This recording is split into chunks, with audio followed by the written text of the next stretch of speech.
भक्त सूरदास मदन मोहन। सूरदास मदन मोहन गृहस्थ आश्रम में आपका नाम श्री सूरध्व जी था और श्री गुरु प्रदत्त नाम सूरदास था। आप नयन विहीन थे और आपके नेत्र खुले हुए कमल के पुष्प की भांति विशाल एवं अति सुंदर थे। आप श्री प्रभु जी के रूपामृत का पान करके आपके नेत्र झूमते ही रहते। आपका समस्त जनों के प्रति हित भावना थी। अब इनके नेत्र नहीं थे, फिर भी प्रभु का रूप अमृत का पान करके आप झूमते रहते। अब कैसे करते बिना नेत्रों के रूप अमृत का पान? मन से। तो मन से पान करके झूमते ही रहते। सूरदास जी को भी ऐसी था, जो हमारे दूसरे बड़े सूरदास जी थे। वो रोज आके बता दिया करते थे, आज ये श्रृंगार किया है, आज ये श्रृंगार किया है कन्हैया का। तो एक दिन लोगों ने कहा ये इनको बता दिया जाता है। तो फिर उन्होंने कहा लोगों ने कि आज प्रभु को सिर्फ आभूषणों का श्रृंगार किया जाए और कुछ श्रृंगार ना करा जाए और कुछ वस्त्र आभूषण ना पहनाया जाए। तो उन्हें आभूषण केवल पहनाए गए। तो जब आए सूरदास जी तो उनसे कहा गया भाई आज बताइए क्या पहना है ठाकुर जी ने। तो उन्होंने कहा ठाकुर जी नंगम नंगा। ठाकुर जी ने कुछ भी धारण नहीं किया।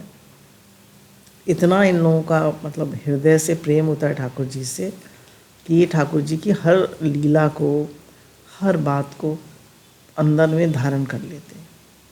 आप श्री राधा कृष्ण जी की सखी के अवतार थे तथा आप अपनी आराध्य के एकांत निकुंज विहार दर्शन एवं अनुभव सुख के अधिकारी थे। ये ज़्यादातर एकांत में रहते थे और निकुंज लीला वो कहते हैं जो राधा कृष्ण की एकांत में जो लीला होती है उसको निकुंज लीला कहते हैं। आप गान विद्या शास्त्र में और उसके गुणों की राशि थे, मतलब संगीत बहुत अच्छा गाते थे। आप कविता में सूरदास की छाप लगाते थे।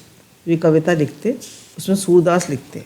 एक बार भगवान की रहस्यमयी लीलाओं का चिंतन कर रहे थे तथा उन लीलाओं का गीत एवं पदों में प्रस्तुत करने का प्रयास करते जा रहे थे। संयोग की बात है वह पद पूर्ण नहीं हुआ था और आपको निद्रा आ गई। आप प्रातःकाल ब्रह्म मुहूर्त में उठकर पुनः पद की रचना में तत्पर हुए और आपने देखा संपूर्ण रूप से पद लिखा हुआ है और उसमें छाप लिखी हुई है सूरदास मदन मोहन। भगवान ने अपना नाम भी ऐड कर दिया इनके साथ। इस पद रचना को आपने श्रीमद् भगवत प्रसाद स्वीकारा और तभी से आप अपने द्वारा रचित पदों में भी इसी छाप को देने लगे। अतः लोक में भी आपका नाम यही विख्यात हुआ, सूरदास मदन मोहन। भक्त सूरदास जी का संबंध भगवान श्री मदन मोहन जी के नाम से जुड़ गया। अब ये इनकी बड़ी वैसी लीला है, इनका प्रेम प्रदर्शित करती है।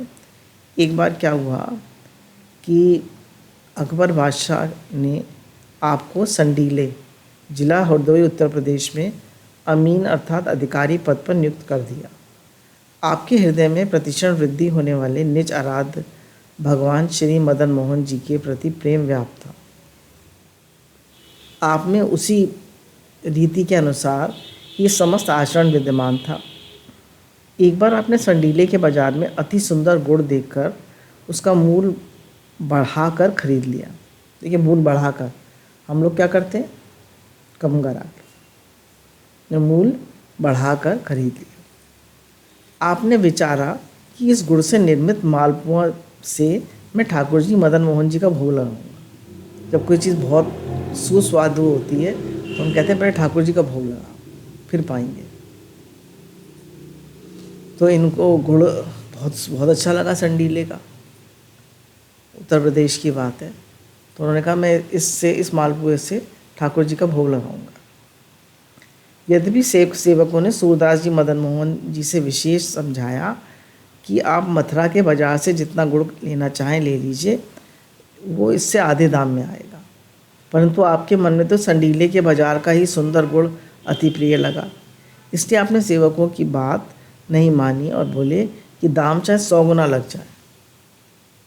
अब देखिए ठाकुर जी के प्रति प्रेम देखिए। किंतु गुड़ तो मुझे यही वृंदावन धाम पहुंचाना है, चंडीले का ही गुड़ पहुंचाना है। तुम लोग मेरे इस भाव को क्या जानते हो। इस प्रकार से प्रेम के आवेश में आकर सूरदास मदन मोहन जी ने बैलगाड़ियों छक्करों में गुड़ भरवाकर श्री वृंदावन धाम के लिए भेज दिए। गुड़ की गाड़ियाँ रात्रि में ही वृंदावन धाम पहुँची और यहाँ आकर वे गुड़ 20 गुना अधिक मूल्य का पड़ा। मानिए वहाँ 20 रुपये किलो था या 400 रुपये किलो पड़ा, इतना फर्क पड़ गया। प्रेम भक्ति के अमल में उन्मत्त सूरदास मदन मोहन जी के प्राण और मन उस संडीले के अति प्रिय सुंदर गुड़ पर न्यौछावर हो गए थे। और ये 20 गुने पैसे और परिश्रम की तो बात ही क्या। अब जो सूरदास मदन मोहन जी जो थे उनके तो उस गुड़ पर प्राण न्यौछावर हो गए थे कि मैं अपने ठाकुर जी को कैसे भोग लगाऊं, इसके कैसे मालपुए बना के खिलाऊं। अब देखिए ये तो भक्त का भाव है। अब ठाकुर जी का क्या भाव है। ठाकुर जी का ये भाव है, रात्रि में श्री ठाकुर जी शयन कर रहे थे तो गुड़ भंडार गृह में रख दिया गया। श्री ठाकुर जी ने विचारा कि यदि आज तत्काल ही मालपुए नहीं बनेंगे तो द्वितीय दिन तो अधिकारी जी उसी प्राचीन नियमावली के आधार पर पुराना माल प्रथम खर्च करेंगे और नूतन माल को भंडार गृह में जमा कर देंगे। अतः ठाकुर जी मदन मोहन ने रात्रि में ही पुजारियों व भंडारियों को स्वप्न में आज्ञा दी कि इसी गुड़ द्वारा मालपुए बना के अभी भोग लगाओ। तो रात के 12 बजे ठाकुर जी के लिए मालपुए बने और भोग लगाया गया। इस प्रकार के 20 गुना मूल अधिक व्यय करके इस गुड़ को क्रय करके वृंदावन धाम भेजना, इससे भी बख्शी सूरदास मदन मोहन जी को अपने आराध के प्रति अति प्रीति निष्ठा प्रकाशित हुई।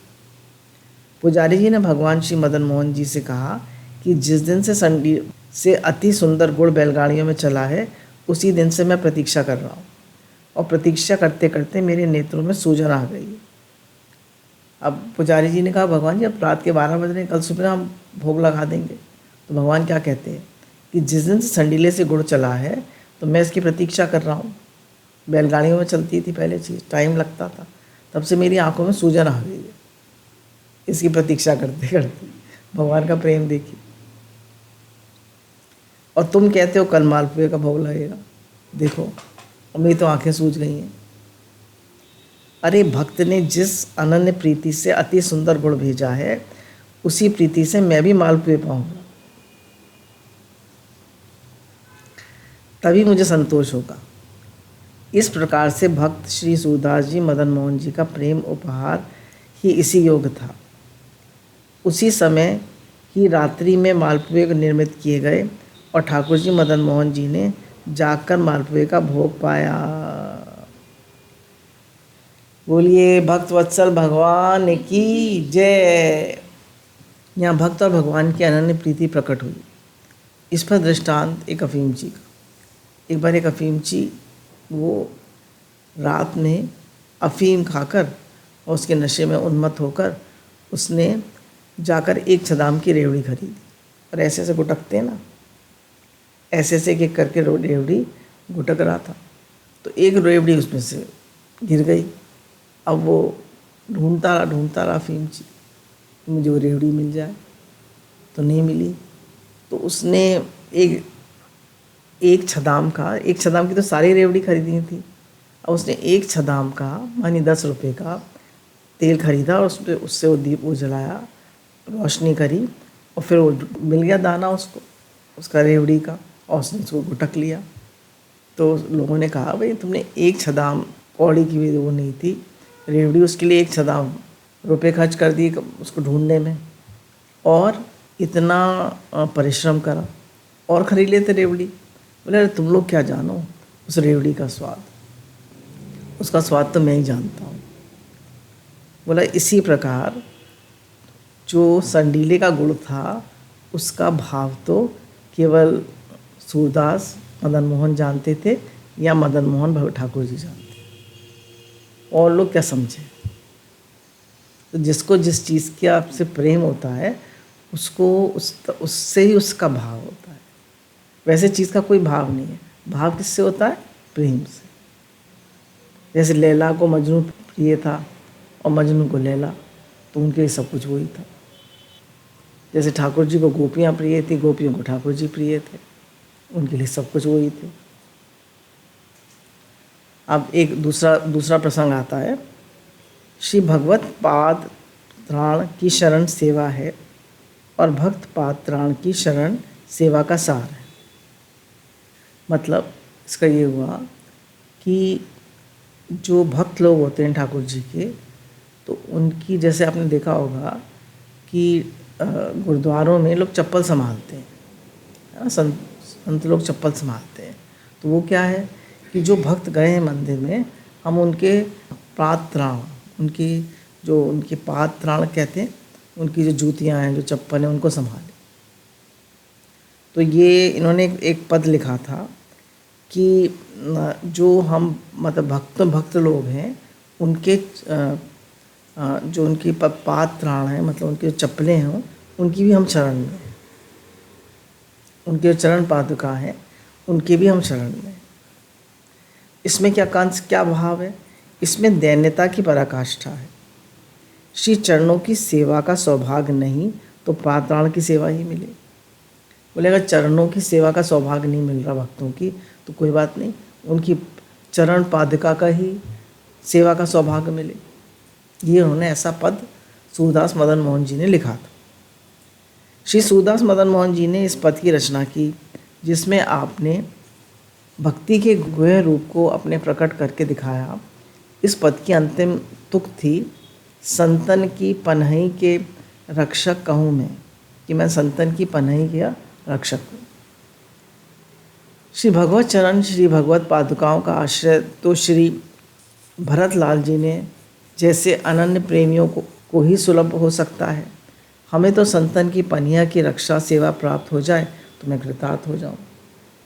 अब ये कह रहे हैं कि भरत लाल मतलब को तो राम जी की चरण पादुकाओं का वो मिला, सेवा का अवसर मिला, पर हर एक किसी को तो नहीं मिल सकता, हर एक कोई तो भरत जी नहीं हो सकता। मुझे तो अगर उनकी चरण पादुका का भी सेवा का अवसर मिल जाए तो मैं अपने को धन्य समझूँ। ये पद आपको गायन करते हुए किसी संत ने सुना, कंठस्थ कर लिया, और संत जी ने श्री सूरदास जी की परीक्षा लेनी चाहिए। एक दिन भगवान श्री मदन मोहन जी के द्वार पर उन परीक्षित संत जी को श्री सूरदास जी मिल गए।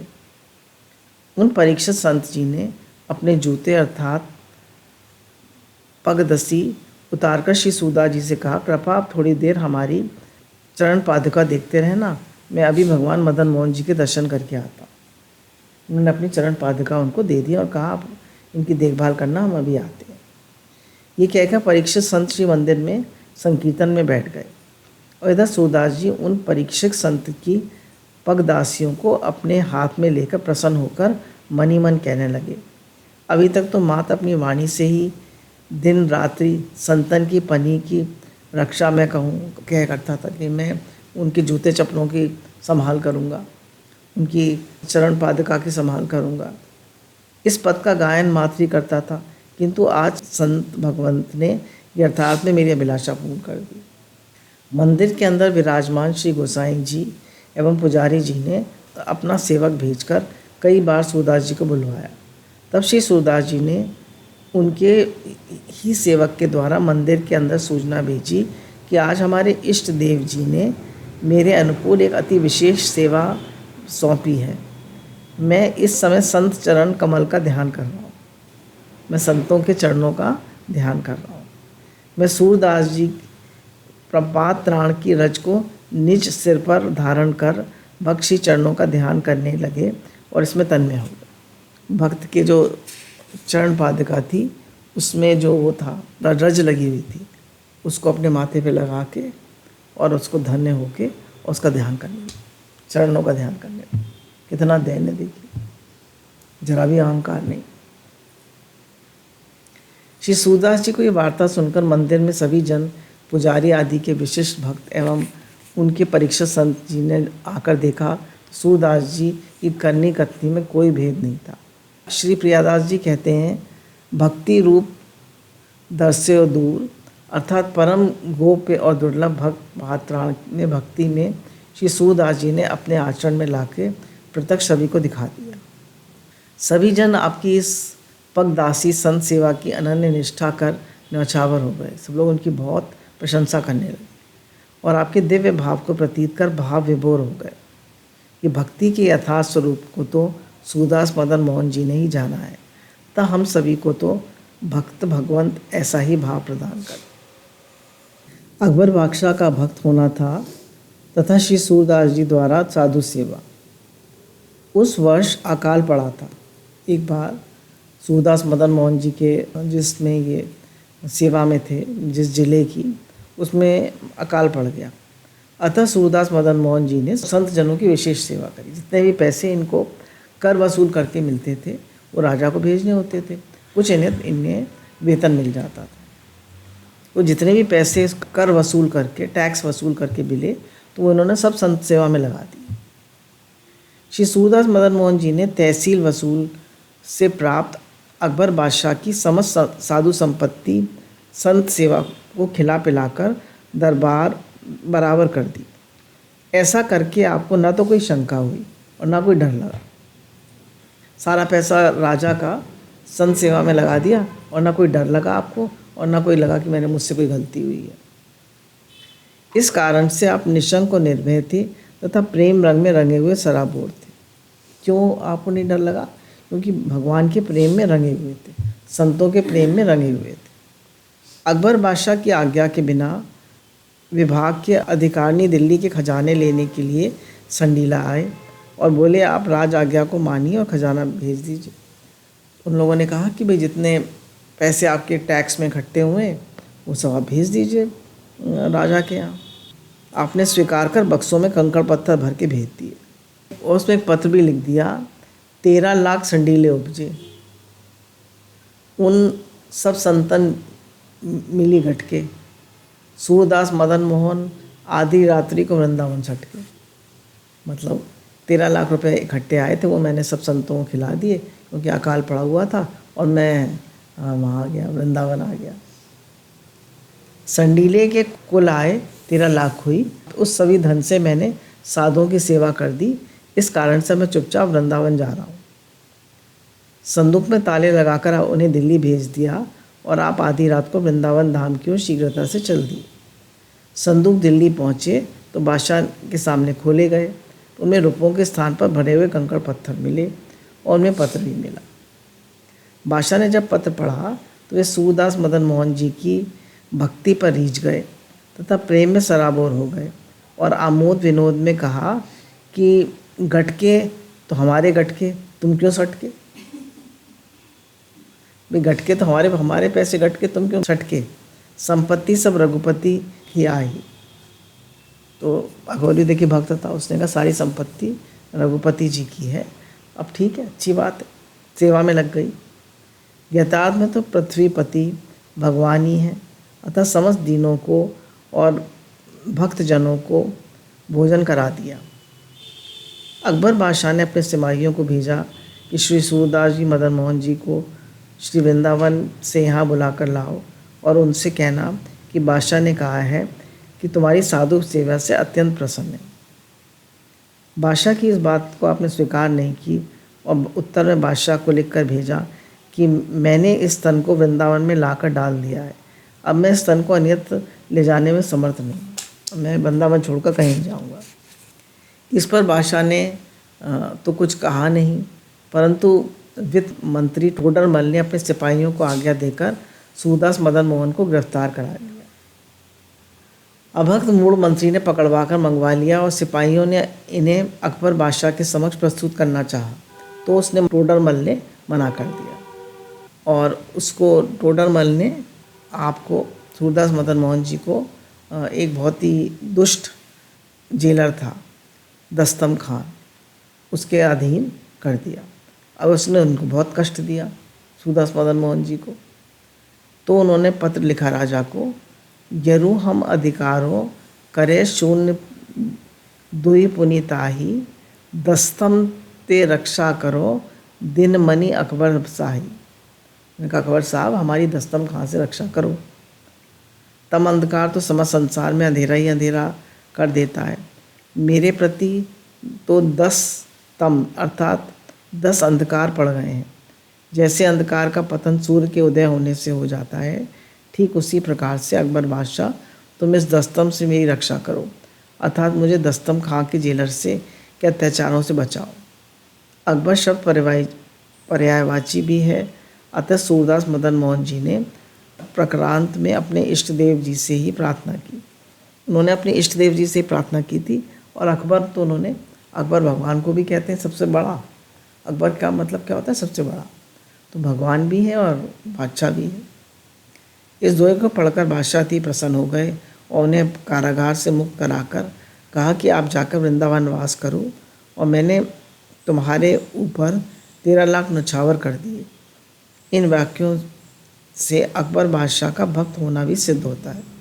अतः श्री सूरदास मदन मोहन जी ने बादशाह से प्रार्थना की, रीझी अनुरागे हैं रीझी लीनो जावे, वाही ठौर तोपे द्रव सब भरे हुए हैं। अब ये चौथा प्रसंग है।